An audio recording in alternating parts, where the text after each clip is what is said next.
Hey guys, welcome to Kenganda, your number one East African show. So today we are going to be checking out the torture chambers that are located in the Lubiri, Kabaka's Palace here in central Uganda. So come with me and we check it out.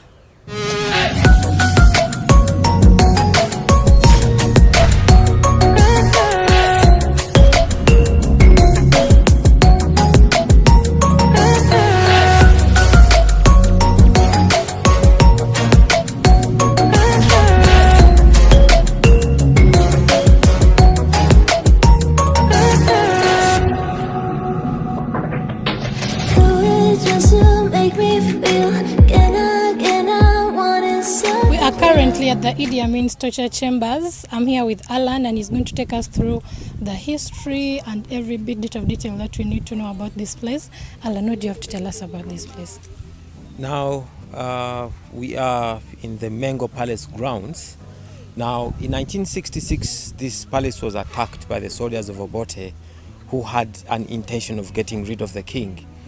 Now, after the attack, Obote abolished the kingdoms, and then he turned this place into a military base. So, in the days of Idi Amin, he also used this hill as a military base. And between 1971 and 72, he had this thing constructed as an armory. And then he used it as an armory for a very short time. They say it was about 8 months. 8 months. Yes. And then after those months, he got information that Obote was in Tanzania trying to collect some soldiers who can fight against Idi Amin. So Idi Amin took away all the weapons which were being kept into this place. And then he turned it into a torture chamber. Oh, so you removed all the weapons that were here and made it a torture chamber. Yes, yes. Are we going to tour around? Yeah, we can go inside. I'll ask you more questions.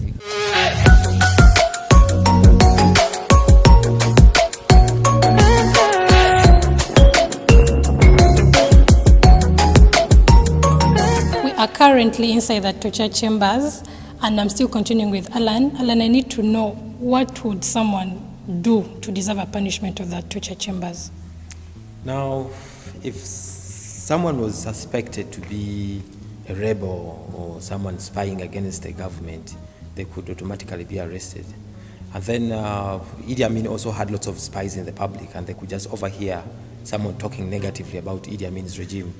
And then also such people could be arrested and brought to such places. So when you're brought here, what punishments would you face? Now, the torture here was mostly by electrocution and then also starving to death. Yes. Now, at the entrance here, this thing had a metallic gate, and then this could be electrified. Then inside here, when you look at the walls, down there is that dark green stripe surrounding this whole place. So whenever it rained, this place could be flooded by water up to that level. And during the dry seasons, the soldiers could use trucks to bring water here, and this water could also be electrified. So whenever the soldiers brought prisoners here, they could first switch off the power from outside. Then they could force them to walk through the water, and then they could first torture them using this electricity. So they could keep on switching on and off about 30 to 40 minutes. And they could do that trying to extract information from these prisoners. So, are there people that finally gave in information and left the chamber, or when you are brought here, you have to die here? Now, there are a few people who are released from this place. And these are people who had rich families who could manage to pay off some soldiers to sneak them out. And then for the stories, most of the stories have been told by those ex-soldiers, those men who used to work in the army of Idi Amin in the 1970s. Okay. Yeah, so as per now, they are civilians and they can tell. They tell the stories. Yeah. So how many people were roughly killed in here or tortured in here? Now, in the days of Idi Amin, it is estimated to have been around 19,000 people who died here. But still, when Obote came back for his second regime in 1980, he also used this, and they say he killed around 6,000 people. Yes. So total that's 25,000 people in 11 years. That's really a lot. Yeah. So when you're tortured in here and you're dead, would they finally take them out to bury them, give them to the relatives, or you just die in here and rot in here? Some bodies could just rot in here, but most of them could be, taken out, carried on the trucks and dropped on the roadsides, and others into the nearest water bodies, like the King's Lake down there. Were there any women that were tortured in here, or was it majorly men? It was mostly men, because during those days the Ugandan women were not yet politically active and they were not considered to be a political threat. So it was mostly men. So you didn't hear any case of where a woman was tortured in here? No, just men. Okay. So these chambers, after walking here in the electrified water and you get shocked and all that, would they finally transfer you in here? Yeah, they could force them to climb into these 5 rooms which worked as prison cells. Yeah, so by then these prison cells had sliding doors on the outside, but all the gates were just broken away by the last group of soldiers on this hill in 1997. But inside these rooms, the soldiers could have many prisoners, that's between 60 and 70, and lots of them could die of suffocation, because you can see this thing is almost underground. There are no ventilators, no windows, nothing. So they could die of suffocation. And then after some few days, many others could die of starvation, because here they could not feed them with anything. Yeah. So when you search about or Google about anything to do with the torture chambers, we hear stories about ghosts, people haunting. Is it a thing? Is it a real thing? As per now, no, because maybe they used to be here like 15 years back. Ghosts? Yeah, but there are specialists who can do that, who can drive them away. Really? Yeah. So, have you seen any ghosts around? You can't see them, that's the thing. Maybe you can wait until night and find out. Okay, so when the regime of Obote and Idi Amin was done, who, like the next president, did they just consider this place deserted, not of any use anymore? Yeah, this place was abandoned when Obote was overthrown, and it was not used for anything at all. But it works as a tourist attraction currently? Yes. It attracts lots of visitors from different countries. Okay. So most of the people that were brought to these torture chambers, were they collected from the central part of the country or even other parts of the country? Now, most of the people that were tortured and killed here were mostly from Kampala and the outskirts of Kampala. Because when you talk about the other parts of the country, they also had torture places. They also had places where they killed people. So this one mostly killed those people around Kampala. Does this stand as the biggest torture chamber, or does it stand as the torture chamber where most people were killed and tortured? In Kampala, yes. Yeah, this where most of the people that were killed in Kampala.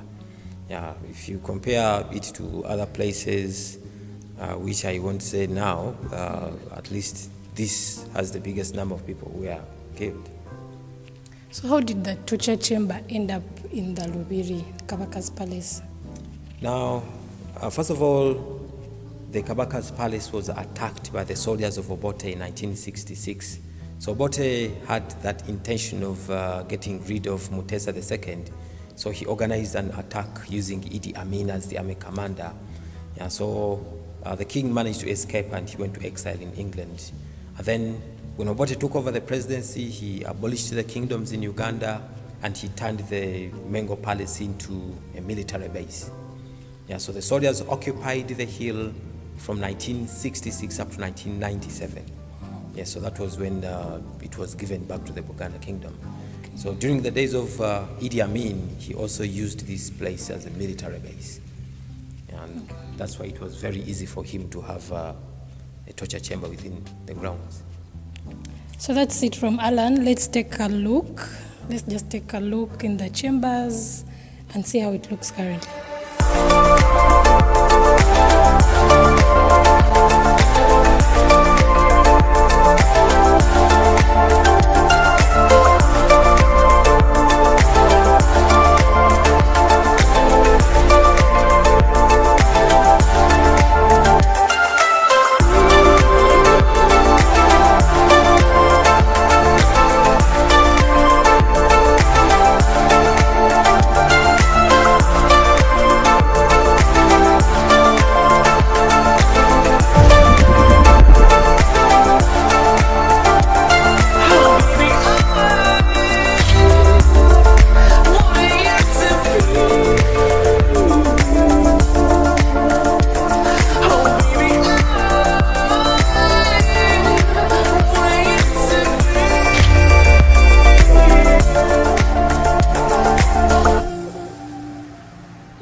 today's show was quite different. I know you guys are mostly used to seeing happy moments, food reviews, but today we're here to cover this history that's a bit antagonizing, but you can pull through it. If you find yourself here and you want to visit it, don't be scared, you'll not die in there. Thank you so much for watching.